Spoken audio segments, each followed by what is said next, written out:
If I gave you £150 billion, what would you spend it on? Some nice cars, nice clothes, maybe some things for your family, maybe help out the worst off in society. That all sounds lovely, doesn't it? But what if I told you that there's a group of people out there that decided to spend that £150 billion in probably the worst way you could spend it? With the mini budget announced by Kwasi Kwarteng, the UK is set to implement its biggest tax cuts since 1972, putting thousands of pounds more money into those who already earn millions. In fact, a person who is already earning £1 million will be around £50,000 better off as a result of these tax cuts. So, to answer your question, how would you spend the £150 billion?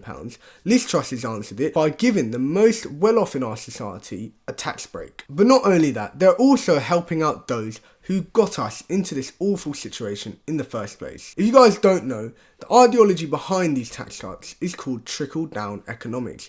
And if you don't know what that is, it's basically the idea that if you give the rich more money to spend, then that money will trickle down to people like us, ordinary people, so we can spend money, effectively making us all rich. However, this is all based upon the myth that rich people actually spend their money in local coffee and chicken and chip shops, when rather rich people hide their money far away in offshore tax havens and perhaps stocks and shares here and there. This means that this money never actually trickles down to people like us and instead gets stuck up there. So when we're talking about trickle-down economics, remember that this has failed time and time and time again.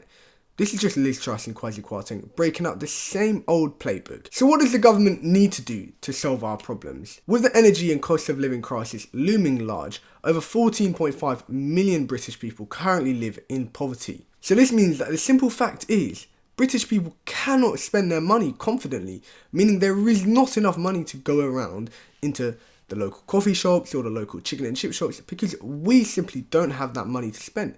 We're too busy focused on surviving. So what do? Here's what I said when I asked a bunch of university students this exact question. What would you do if you were Prime Minister? In light of everything that's going on right now in terms of the energy bills crisis, the average energy bill is due to rise up to 54%, which means that the average British person cannot afford to pay their bills. They're having to choose between hot water or electricity. They're having to choose between warm food or warm bath, and I think that's disgraceful. So in terms of what I'd do, I think I'd go out the way to nationalise all public utilities to ensure that food, electricity, water is no longer a privilege but a right, and something that everyone has the right to access to regardless of their economic circumstance. Regardless of whatever economic circumstance the country ends up being in, I think it's very important for all of us to have that right. But yeah, that's what I'd do. If you want to check out that video, it's right here. Check it out. And also, please leave a like on this video. It really helps in the YouTube algorithm. And please give it a share too with all your friends. Don't hesitate to subscribe, join the community. Peace out.